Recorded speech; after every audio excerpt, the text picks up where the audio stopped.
नमस्कार दोस्तों, एक बार फिर से मेरी चैनल में आपका स्वागत है। इस वीडियो में हम ऊर्जा जल के बारे में चर्चा करेंगे। मैंने पहले भी बताया था कि कृषि जो है, कृषि में एक होमा कृषि आती है जिसमें अग्निहोत्र यज्ञ है, वो उसका इम्पोर्टेंट पार्ट्स है।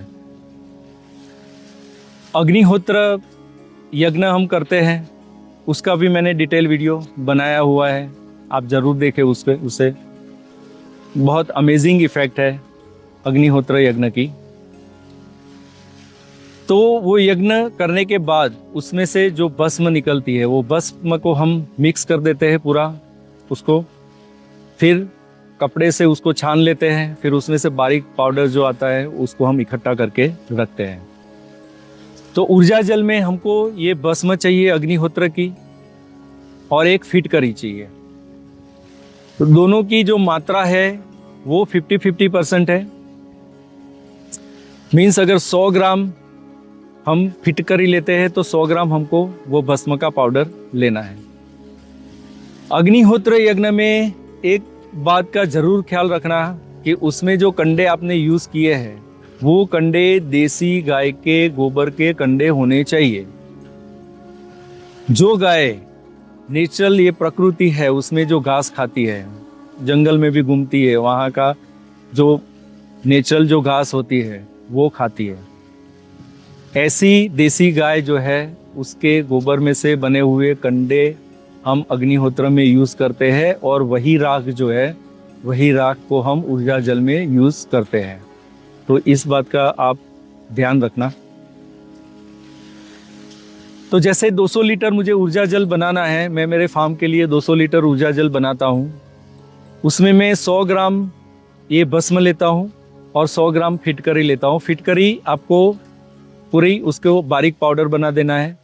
भस्म और फिटकरी दोनों को मिक्स कर देना है, और एक कपड़ा जो होता है, कपड़े में एक जोली बना के कपड़े में उसको डाल देना होता है मिक्स करके। फिर जोली को नॉट लगा देनी होती है ऐसी, और बांध देना होता है उसको।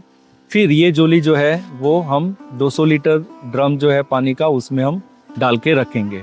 उसको 24 घंटे अंदर रखना है, और मॉर्निंग में फिर जोली को निकाल देना है। फिर जो पानी है उसको मिक्स कर देना है, और ध्यान रखना है मिक्स करते वक्त हमको महामृत्युंजय मंत्र है वो बोलते रहना है और मिक्स करते रहना है।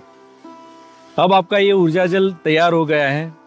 अब उसका उपयोग हम कैसे करेंगे? तो उसका हम 50% का हम उसको यूज करेंगे। अगर हमको स्प्रे करना है तो अगर 100 लीटर हम ऊर्जा जल लेते हैं तो 100 लीटर हमको पानी लेना है, दोनों को मिक्स करके फिर उसको स्प्रे करना है। अगर फ्लड में और ड्रिप में चलाना है तो उसमें भी 50% ऊर्जा जल लेना है और 50% हमको पानी लेना है। मीन्स 50-50% जो है वो दोनों की प्रपोर्शन जो है वो हमको रखना है, उसकी क्वांटिटी हमको रखनी है। कब करेंगे इसका स्प्रे और कब चलाएंगे ड्रिप में? तो मैं हमारे खेत में एकादशी जब होती है तो एकादशी में हम ऊर्जा जल का स्प्रे करते हैं। मीन्स महीने में एक बार हम ऊर्जा जल का स्प्रे करते हैं। ऊर्जा जल का यूज करने से उसमें पॉजिटिव एनर्जी होती है, उसमें 47 टाइप के मिनरल्स होते हैं, और उसमें 52% ऑक्सीजन रहता है।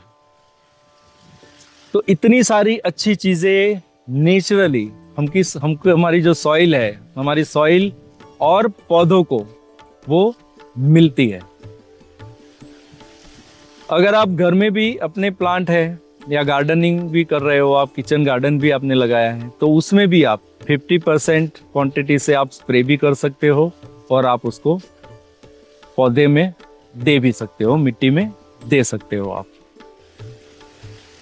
तो ये वीडियो था ऊर्जा जल के बारे में, और ऊर्जा जल हमारी जैविक खेती है, उसका एक अभिन्न अंग है, वो हमको करना ही है।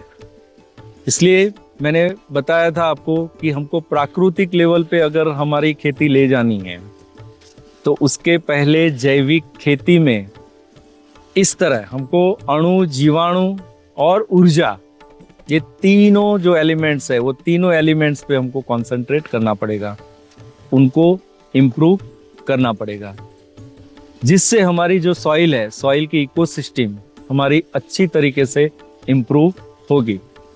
और फिर हमारा जो अल्टीमेट गोल है प्राकृतिक खेती में हम जा सकेंगे जैविक खेती के माध्यम से। और प्राकृतिक खेती के लायक एक बार हमारी जमीन बन गई तो फिर उसमें बस आपको सिर्फ बी बोना है और फसल काटनी है। उसमें कोई जुताई नहीं करनी है, कोई निंदाई नहीं करनी है, कोई खुदाई नहीं करनी है। इसमें सिंचाई जो है, सिंचाई भी बहुत कम जरूरत पड़ेगी, सिंचाई की भी।